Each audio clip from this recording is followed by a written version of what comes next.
Sunrise on the Reaping offers new insights into Haymitch Abernathy's Hunger Games tournament, and the book's big reaping twist follows a District 12 trend that gives him yet another thing in common with Katniss Everdeen.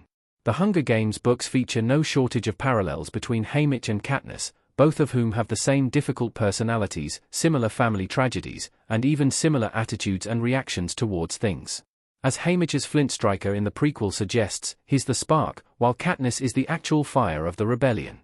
And this isn't something the original Hunger Games trilogy touches on, as the Capitol uses propaganda to cover up the reality of the Second Quarter Quell. Much of Haymitch's story isn't widely known, especially 24 years later, when Katniss enters the arena. With readers receiving information about Haymitch through Katniss, we're not even privy to all the details. This allows Sunrise on the Reaping to throw in some surprises, including the fact that Haymitch isn't properly reaped for his games.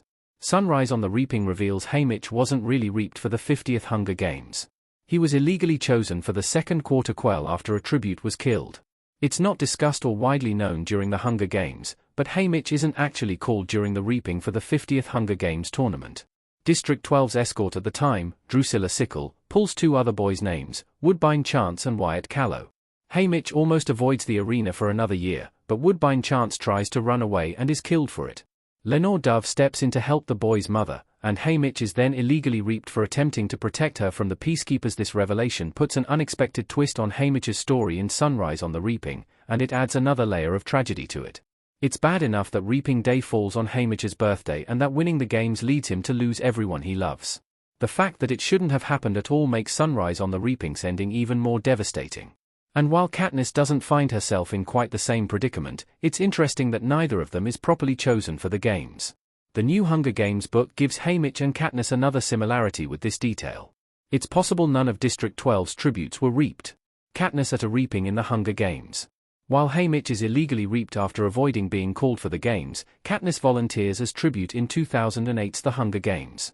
Like her mentor, she manages to avoid having her name called, but she's still sentenced to the arena when Prim's name is pulled instead.